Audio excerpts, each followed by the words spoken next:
မြန်မာပြည်ကိုပြန်ပြီးတော့အာဆီယံတဲ့ပြန်ပြီးတော့ဆက်ဆံဖို့ဆွေးနွေးနေကြတယ်သူတို့ဒါပေမဲ့လည်း9ချက်ပေါ့သူတို့တောင်းဆိုထားတာတွေလုံမလုံလဲပြန်ပြောမယ်ပေါ့ဟုတ်ကဲ့အားလုံးပဲမင်္ဂလာပါတို့ BSK channel ကကြိုလိုက်ပါတယ်ဒေါက်တာခင်ကျော်ပြောမဲ့သတင်းလေးတွေကိုနားထောင်ကြည့်အောင်ခင်ဗျာအားလုံးကိုကျေးဇူးပါ23 July 2026သတင်းတွေကတော့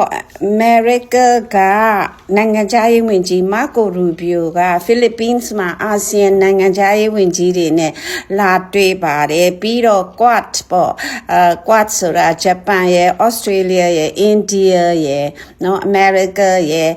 သူတို့အဖွဲ့အစည်းကိုလည်းလာတွေ့တယ်ထို့အပြင်တရုတ်ပြည်ကနိုင်ငံခြားရေးဝန်ကြီးနဲ့လည်းတွေ့ပါတယ်မာကိုရူဘီယိုကအရန်မဲ့သူကတော်တယ်ဟိုဒီနိုင်ငံခြားရေးဝန်ကြီးပေါ့သမရထရမ့်ရဲ့ညလက်ယုံပေါ့နော်ဒုသမရပြီးမာကိုရူဘီယိုကတော်တယ်စကားပြောတာလဲကောင်းလွန်းလို့သူ့ကိုတောင်မှနောက်တစ်ခေါက်ကြာရင်သမရဖြစ်မယ်လို့လူတွေကတောင်မှန်းနေကြပါတယ်နော်ဒုသမရ JD Vance ကိုလည်းမှန်းတယ်ဒါပေမဲ့မာကိုရူဘီယိုကအရန်တော်တယ်အရန်တော်တယ်ရှင်နော်အဲ့တော့သူကအခုလေဟို Congress မှာAmerican အစိုးရစီကနေပြီးအီရန်စစ်အတွက်ဘီလီယံ60လောက်ထပ်တောင်းနေသူတို့သုံးတာ38လောက်ကုန်သွားပြီထင်တယ်နောက်ထပ်အီရန်ကိုဆက်ပြီးတော့ဘာကြောင့်ဆိုတော့ဘုံတစ်လုံးဆိုတာလဲသူတို့ကဒေါ်လာတွေကတန်းချီတန်တာဖို့เนาะအဲ့တော့နောက်ထပ်တောင်းထားတော့အဲ့ဒါသူတို့ကလည်းဟိုဒီမိုကရေစီနိုင်ငံဆိုတော့ခွင့်တောင်းရတာပေါ့เนาะအဲ့ဒါတောင်းပြီးတော့အခုတခါဒီတရုတ်နဲ့အာဆီယံနဲ့နောက်ပြီးတော့ဒီ Australia တို့ Japan တို့နဲ့ Philippines မှာသူလာပြီးတော့တွေ့ပါတယ်ပြီးလို့ရှိရင်ဒီ Mr. Trump နဲ့ဟိုသမရစီဂျင်းပင်းနဲ့ September မှာတွေ့မဲ့ကိစ္စကိုလည်းကြိုတင်ပြီးတော့ပြောကြတာပေါ့ဒါကုန်သွယ်ရေး tariff ကိစ္စတွေပြောတယ်နောက်တောင်တရုတ်ပင်လယ်မှာ Philippines နဲ့တရုတ်နဲ့နည်းနည်းအထီးအရှာလေးဖြစ်တာတွေပြောတယ်ပေါ့ဂျပန်နဲ့ Australia လည်း China ကိုမကြိုက်ဘူးပေါ့ရေအောက် missile တွေရေအောက်ဒုံးကျည်တွေဟိုကြံလို့ကျင့်ဟိုဒုံးကျည်တွေပြစ်တာကိုလှုပ်လို့ဆိုပြီးတော့မကြိုက်ကြဘူးဂျပန်နဲ့ Australia လည်းနောက်ကဂျပန်ကလည်းဒီဟင်းကိုMalacca စင်ကာပူနဲ့မလေးရှားကြား Malacca Strait နဲ့ပဲရေချောင်းသွားလာမှုဖြစ်နေတာဟိုတခြား alternative for တခြားနည်းတွေတခြားလမ်းဖြစ်အောင်ဆိုပြီးတော့သူက Indonesia နဲ့ Philippines နဲ့ East Timor ကိုဒေါ်လာ12တန်းပေးပြီးနင်တို့ဘက်ကလည်းကုန်သွယ်ရေးချောင်းလမ်းဖွင့်အောင်ပေါ့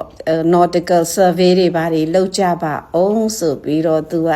ဒေါ်လာ12တန်းပေးတယ်။နောက်အိန္ဒိယမှာပိုဟတ်ပါတီဆိုပြီးတော့ပေါ်နေတာပိုဟတ်ဆိုပြီးတော့လူငယ်လေးတွေကနေပြီးတော့ဒီ justice ဝင်ကြီးကနေပြီးတော့ line ပေါ်မှာပေါ်ဒီလူငယ်တွေကအလလည်းမလုပ်ဘူး journalist တွေလုပ်တယ်ဘာညာပိုဟတ်တွေလို့ပဲလို့ပြောလိုက်တာနဲ့အဲ့ဒါလူငယ်တယောက်ကပိုဟတ်ပါတီထောင်လိုက်ပြီးတော့အခုနောက်တော့ဟိုတက္ကသိုလ်ဝင်ခွင့်စာမိုးပွဲပေါက်တာနဲ့မိကွန်းပေါက်တာနဲ့ပြဿနာအကြီးအကျယ်ဟိုလူငယ်တွေကပြန်ပြီးတော့စာမွေးဖြေရမယ်မိကွန်းပေါက်သွားတယ်ပြန်ဖြေရမယ်ဆိုတအားခက်ခဲတဲ့နော်တက္ကသိုလ်ဝင်ခွင့်စာမွေးထပ်ပြရမယ်ဆိုတော့ခလေးလူငယ်20ကသူတို့ဘာသူတို့တတ်သိသွားတယ်အဲ့ဒါမိဘတွေကလည်းတအားပဲပတ်စံကုန်နေလေဒီတက္ကသိုလ်ဝင်ခွင့်စာမှုပဲအဲ့ဒါနဲ့သူတို့တွေကပညာရေးဝန်ကြီးထွက်ပေးရမယ်တဲ့ထွက်ပေးရမယ်ပြီးရင်ပညာရေးဝန်ကြီးတို့ထွက်ပေးရမယ်နောက်ပြီးတော့ဒီစနစ်ပေါ့ဒီအိန္ဒိယရဲ့ပညာရေးစနစ်ကိုလုံးဝပြောင်းလဲရမယ်ဆိုပြီးတော့လူငယ်တွေက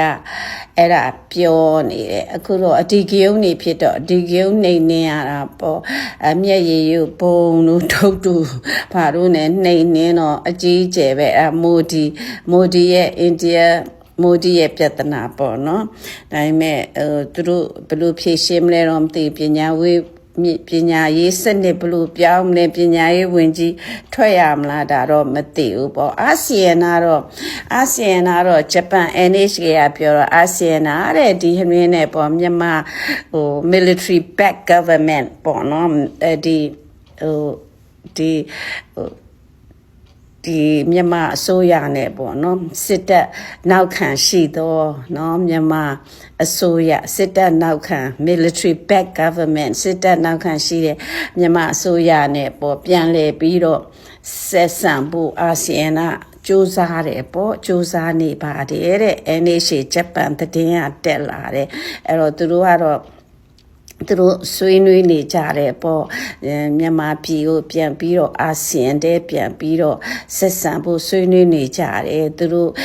ဒါပေမဲ့လည်း9ချက်ပေါ့သူတို့တောင်းဆိုထားတာဒီလုံမလုံလဲပြန်ပြောမယ်ပေါ့ဘာကြောင့်ဆိုတော့အာဆီယံ